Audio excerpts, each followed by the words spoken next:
नमस्कार, मैं हूं अनुराग मालवी और मुद्दे में दम है में आज हम बात करेंगे एमपी में लापता लेडीज की। दरअसल मध्य प्रदेश की अगर हम बात करते हैं तो मध्य प्रदेश की जो स्थितियां हैं वो लगातार चौंकाने वाली की है। तकरीबन एक साल पहले भी हमने इसी संदर्भ में बात की थी कि मध्य प्रदेश में तकरीबन 2,62,000 महिलाएं और बच्चियां गायब हैं और उसमें बड़ी बात यह है कि 50,000 के संदर्भ में कोई भी जानकारी नहीं है और ये बकायदा अधिकृत जवाब है विधानसभा में कांग्रेस विधायक विक्रांत भूरिया के प्रश्न का।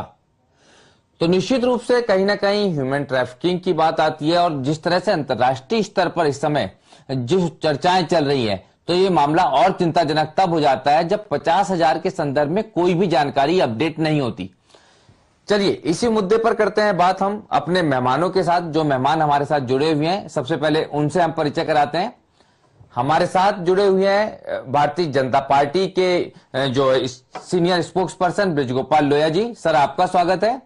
अरुण गुर्टू जी जुड़े हुए हैं, रिटायर्ड आईपीएस अधिकारी हैं, उनका स्वागत है। और साथ में हमारे साथ जितेंद्र जी जुड़े हैं, जितेंद्र मिश्रा कांग्रेस प्रवक्ता। आप तीनों मेहमानों का स्वागत है। सबसे पहले अरुण जी के पास चलेंगे कि लगातार अगर हम बात करें पिछले 6 सालों में जिस तरह की परिस्थितियां बनी हैं तो किस तरह से अभी तक के जो ऑपरेशंस चले हैं और परिणाम उतने सकारात्मक क्यों नहीं आए, कहां पर विभागीय तकनीकी खामियां है या फिर सिस्टम फेल्यूर है या सोशल रिस्पॉन्सिबिलिटी है, किस चीज की सबसे ज्यादा जरूरत अरुण जी आप समझते हैं इस तरह के आंकड़े सामने आने के बाद? अरुण जी। जी हाँ, देखिए मेरे हिसाब से यह समस्या बहुत गंभीर है और गहरी भी है। इसका असर जो है वो मध्य प्रदेश के उन लोगों के ऊपर सबसे ज्यादा पड़ रहा है जिनके बारे में सरकार सबसे ज्यादा चिंतित है। गरीब आदिवासी और ऐसे लोगों के ऊपर सबसे ज्यादा असर है। सबसे ज्यादा जो नीतियां हैं वो भी इन्हीं की हैं। हमारे साथ में ब्रिजगोपाल लोहिया जी जुड़े हुए हैं। लोहिया जी, लाडली बहना, लाडली लक्ष्मी, तमाम योजनाएं, गरीब उत्थान की बातें और साथ में आदिवासी, अगर इन आंकड़ों पे आप ध्यान देंगे तो अलीराजपुर, झाबुआ ये जो सेक्टर है इस सेक्टर से इस तरह की जो घटनाएं हैं वो सबसे ज्यादा हो रही है। लेकिन इसमें अब भोपाल और इंदौर की संख्या भी जुड़ गई है जहां पे कमिश्नरी है, पुलिस कमिश्नर सिस्टम है। तो सबसे पहले तो क्या इस पूरे मामले में जिस तरह से अभी जीतू पटवारी को एक पत्र लिखना पड़ा प्रधानमंत्री को, क्या आपको लगता है कि एक बड़ी अवेयरनेस की जरूरत है और खासतौर पे उस समय जब मुख्यमंत्री खुद गृह मंत्री हो? ब्रिजगोपाल जी। बिल्कुल निश्चित अनुराग जी, ये देखिए अवेयरनेस की जरूरत है, पहली तो एक बात ये है।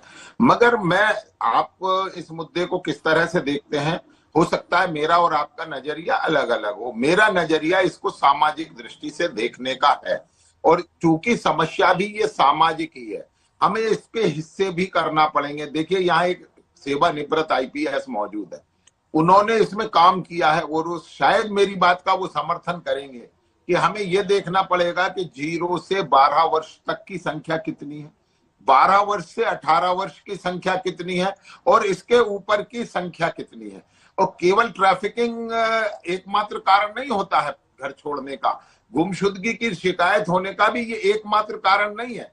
और इस मामले में माननीय उच्चतम न्यायालय ने भी अपने तरह से संज्ञान लिया है और माननीय उच्चतम न्यायालय ने जिस तरह से इस पर पिछले ही वर्ष टिप्पणी की है कि इसमें एक रोमियो क्लॉज और उन्होंने जोड़ा है, तो ये जो परिस्थितियां हैं ये निश्चित मन में चिंता पैदा करने वाली हैं, डराने वाली हैं। मगर बदलते हुए समाज में, सामाजिक परिवेश में, जैसे आपने अभी कहा कि झाबुआ, धार, अलीराजपुर का जिक्र किया, वहां की संख्या आप देखेंगे और उसके साथ जब आप प्रदेश के अन्य जिलों की संख्या देखेंगे, जब आप इसे देखेंगे तो ऐसा कोई जिला नहीं है जो इससे अछूता है। तो मैं इसे सामाजिक समस्या के रूप में मानता हूं।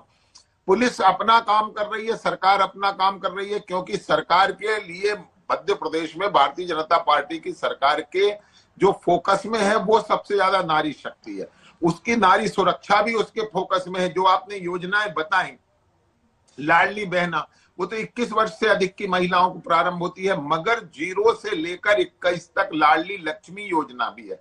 उस बेटी को सशक्त और समृद्ध बनाने की कोशिश सरकार कर रही, मगर उसके बावजूद इस तरह की जो परिस्थितियां आती हैं और तंत्र अपना काम करता है, मगर ये निश्चित है चिंता करने वाला तो है, मगर भयभीत करने वाला नहीं है, क्योंकि मध्य प्रदेश की पुलिस भी उसी तरह के तरीके से काम कर रही है।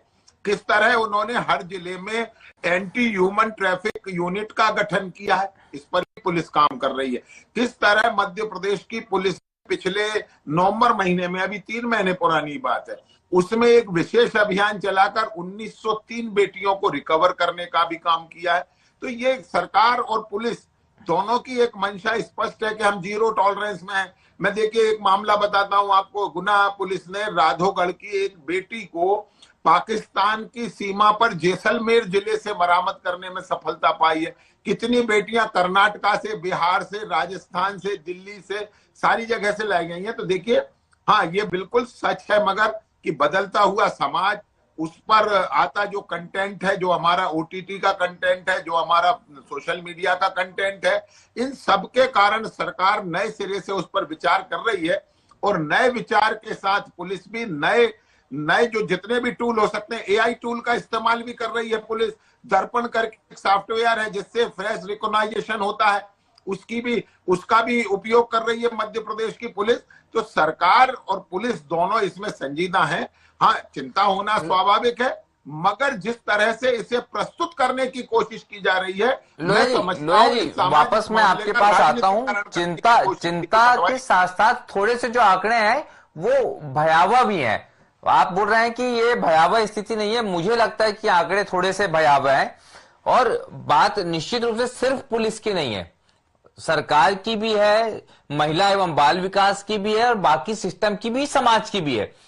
जितेंद्र मिश्रा जी के पास चलते हैं। जितेंद्र जी, सबसे पहले तो ये जिस तरह के आंकड़े हैं वो आपको भयावह लगते हैं या सिर्फ चिंताजनक लगते हैं, एक बात। दूसरी बड़ी बात यह है कि इसमें सोशल अवेयरनेस की कमी बड़ा कारण है या फिर फेल्यूर सरकार का लगता है आपको? जितेंद्र जी, चिंताजनक स्थिति मध्य प्रदेश में, और निश्चित तौर पर अनुराग जी, स्थिति भयावह है और विकराल है। इस पर चिंता नहीं की गई तो मुझे लगता है मध्य प्रदेश की महिलाएं सुरक्षित नहीं है। और आप एक देखिए, आज महिला सुरक्षा के मामलों में मध्य प्रदेश में जो स्थिति अभी विक्रांत भूरिया ने स्पष्ट की, निश्चित तौर पर किसी भी सामान्य नागरिक के लिए भयावह स्थिति है। आप ये बताइए कि मध्य प्रदेश में लॉ एंड ऑर्डर ऐसा कभी नहीं था जो इन सरकारों में हो गया, और कोई भी जानकारी देने को सरकार तैयार नहीं है। वो अपने ब्रज गोपाल जी उसको सामाजिक सुरक्षा की बात कर रहे हैं, समाज को दोष देने की बात कर रहे हैं, सरकार पर कोई आरोप लगाने को तैयार नहीं है। मध्य प्रदेश में विकराल स्थिति है, इसको हम लगातार बताते रहे। मध्य प्रदेश में 35 लाख बच्चियां 8वीं क्लास के बाद स्कूल नहीं जा पाती।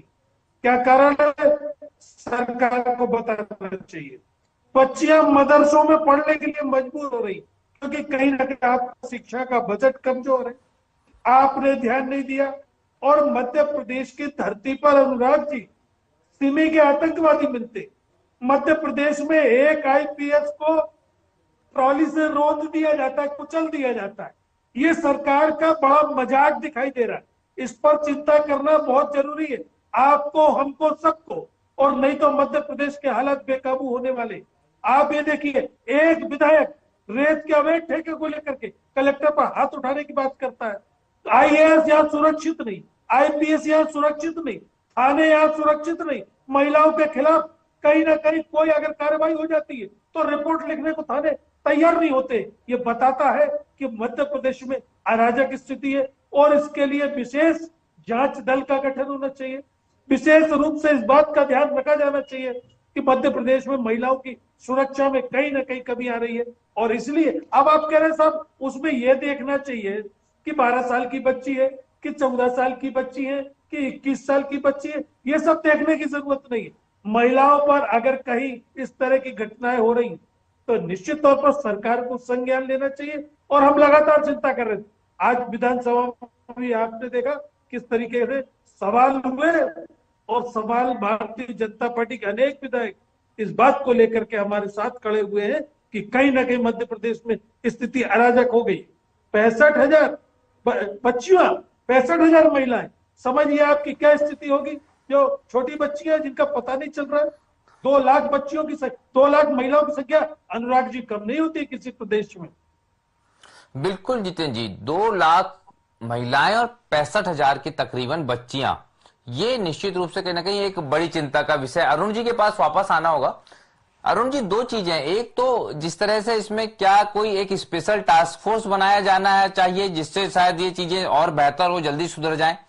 दूसरी बड़ी बात, क्या मॉनिटरिंग सिस्टम या फिर सर्विलांस सिस्टम में भी और कहीं कुछ कमियां हैं? आप किस तरह से देखते हैं कि ये जो आंकड़ा है इस तरह का क्यों बढ़ते जा रहा है? और उसमें दूसरी बड़ी बात यह है कि अगर हम देखें, पुलिस जानकारी भी नहीं जुटा पा रही। ये बड़ा आश्चर्यजनक है जब आपके पास एआई है, सर्विलांस सिस्टम है, सारा सब कुछ अगर आप तकनीकी रूप से अपडेट हो रहे हैं, बावजूद इसके बहुत ज्यादा कहीं ना कहीं स्थितियां अराजकता वाली कहने का दावा विपक्ष कर रहा है, पर भयावह तो दिखती है। अरुण जी, कमियां कहां नजर आ रही हैं आपको? जी देखिए, एक तो मैं ये बताऊं कि ये अपराध होकर होता है तो सारे अपराध जो है वो सामाजिक समस्या होते हैं, तो इसे भी ये भी एक सामाजिक समस्या है, ये बात सही है। पर दूसरी ओर ये अपन देखें कि पुलिस के पास क्या पर्याप्त साधन है,